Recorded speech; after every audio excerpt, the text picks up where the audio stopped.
أهلا وسهلا بحضراتكم في درس جديد من قناة ريمين كيمي. درس النهاردة عن موضوع مهم جدا هو زمن الماضي التام الأول.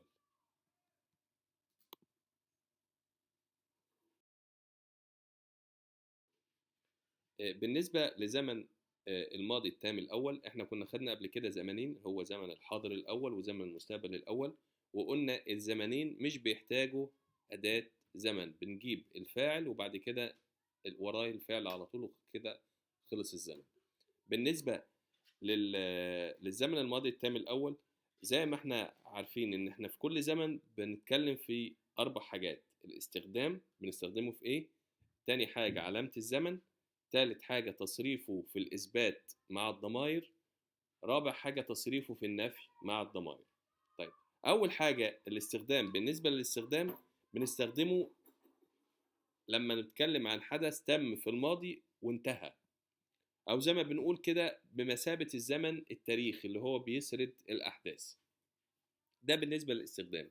طيب، بالنسبة لعلامة الزمن عندنا علامتين للزمن: علامة في الإثبات وعلامة في النفي. علامة الإثبات اللي هي الألفا أو الآ، بعد كده الفاعل، بعد كده الفعل، بعد كده بقية الجملة. بعد كده علامة الزمن في النفي بتبقى ام بي، بعد كده الفاعل، بعد كده الفعل، بعد كده بقية الجملة. نفهمها واحدة واحدة. انا كل ده بتكلم لما يكون الفاعل اسم ظاهر، يعني الفاعل انا عارف مين هو اللي عمل الفعل مش ضمير. طيب، عايز اقول مثلا مينا صلى، يبقى انا عارف ان مينا هو اللي صلى وخلص يعني. يبقى بجيب علامة الزمن اللي هي في الاثبات اللي هي يبقى مينا اشليل. ادي علامة الزمن، ادي فاعل ادي فعل. ده لما يكون الاسم ظاهر، الفاعل نفسه احنا عارفين مين هو اللي هو مينا. طيب، عايز اقول مينا ما صلاش، لم يصلي، اروح جايب علامه الزمن اللي هي بتاعت النفي اللي هي ام بي، يبقى ام بي مينا اشليل. كده انا حطيت علامه الزمن في الاول، بعد كده الفاعل، بعد كده الفعل. في الاثبات نفس الموضوع، مينا اشليل، ادي علامه الزمن، ادي الفاعل، ادي الفعل. ده لما يكون الفاعل اسم ظاهر، يعني احنا عارفين مين هو الفاعل.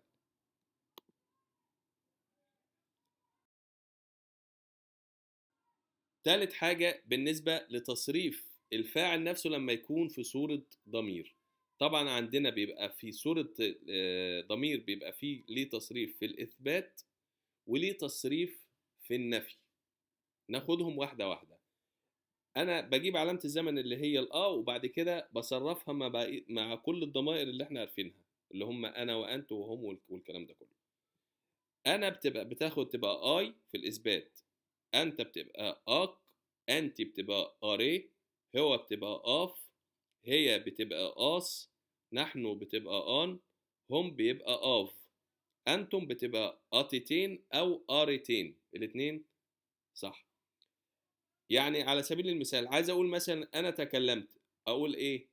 اي ساجي، اك ساجي انت تكلمت، اري ساجي انت تكلمتي للمؤنث، اف ساجي هو تكلم، آس ساجي هي تكلمت، آن ساجي نحن تكلمنا، آف ساجي هم تكلموا، هم اتكلموا يعني، آتتين ساجي أنتم تكلمتم، أنتوا اتكلمتوا. ده بالنسبة للإثبات. بالنسبة للنفي طبعا ده لازم يتحفظ. بالنسبة للنفي بنجيب الام بي ونصرفها برضو مع بقية الضمائر اللي احنا خدناها في الأول. تبقى مع أنا هتبقى ام بي، أقول ام بي سو يعني أنا ما شربتش.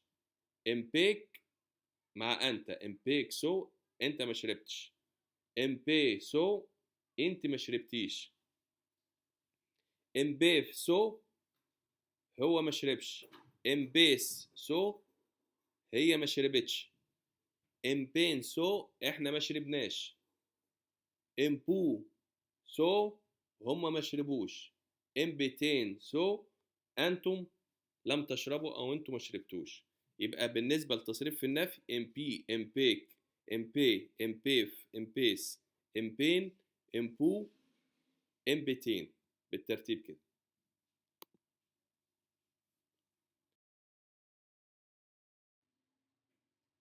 ناخد دلوقتي جمل في زمن الماضي التام الاول. طيب، أول مثال عندنا الله خلق السماء، هنا أدي الفاعل اسم ظاهر الله، وخلق الفعل، وأدي السماء المفعول به برضه اسم ظاهر.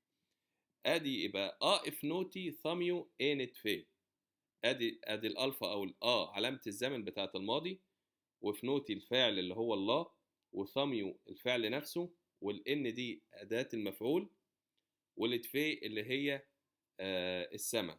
يبقى هنا أدي الفاعل وأدي المفعول، الاثنين أسماء ظاهرة، يعني ده عارفين الله هو اللي خلق السماء، والسماء نفسها اسم ظاهر. طيب بالنسبة لو الفعل نفسه، لو الفاعل نفسه في صورة ضمير، عايز أقول هو خلق السماء، يبقى أقول أف، عشان هو بتاخد اللي هو انثف، بتاخد أف، يبقى أف ثاميو إنت في، هو خلق السماء. أدي الفاعل نفسه ضمير، لكن المفعول به فضل زي ما هو إيه، في صورة اسم ظاهر، الله هو خلق السماء. لاحظوا هنا حاجة، إن لما يكون الفاعل اسم ظاهر بيبقى الفاعل والفعل بعاد عن بعض، مش لازقين في بعض، لكن لما يكون الضمير الفاعل في صورة ضمير بلزق الفاعل مع الفعل، يبقى أفثاميو، يبقى هو خلق، أفثاميو إنت في، هو خلق السماء. طيب عايز ناخد مثال تاني، هنا انا بقول ماريا ميسي ام بخريستوس، هنا يعني مريم ولدت المسيح، ادي علامة الزمن، وادي ماريا الفاعل، وادي ميسي الفعل نفسه يلد او ولدت، وادي الام دي علامة المفعول، وادي المسيح اللي هو المفعول به. يبقى مريم ولدت المسيح، ادي الفاعل اسم ظاهر اللي هي مريم نفسها او ماريا، وادي المفعول نفسه المسيح اسم ظاهر برضه. طب عايز اقول هي ولدته، يبقى اسميسي امف، عوضت عن هي بأس، ولزقت فيها الفعل اللي هو ميسي، يبقى اسميسي هي ولدت، وادي المفعول به في صورة ضمير، هي ولدت اياه، هي ولدته، يبقى اسميسي امف، هنا ادي الفعل في صورة ضمير، وادي المفعول به في صورة ضمير. طيب ده بالنسبة للإثبات. بالنسبة للنفي، أنا عندي مثلا عايز أقول ماري لم تشرب اللبن، ماري ما شربتش اللبن، بجيب علامة الزمن في الأول اللي هي ام بي، وبعد كده الفاعل ماري، سو أدي الفعل، ام بي ايروتي أدي المفعول به في صورة اسم ظاهر اللبن نفسه، وأدي علامة المفعول اللي هي الام عشان جه بعديها حرف شفاهي. يبقى ام بي ماري سو ام بي ايروتي، ماري ما شربتش اللبن، ادي الفاعل اسم ظاهر، وادي المفعول نفسه برضو اسم ظاهر. طيب عايز اجيب الفاعل في صورة ضمير، يبقى امبيس، هي بقى امبيس سو، هي ما شربتش، ما شربتش اياه، ما شربتوش، يبقى ايه، بقول ايه، امبيس سو اموف، ادي الفاعل في صورة ضمير، والمفعول به برضو في صورة ضمير. برضو هنا لما يكون الفاعل في صورة ضمير بلزق الفعل مع الفاعل، لكن لو الفاعل اسم ظاهر ببعد الفعل عن الفاعل في الكتابة. شكرا.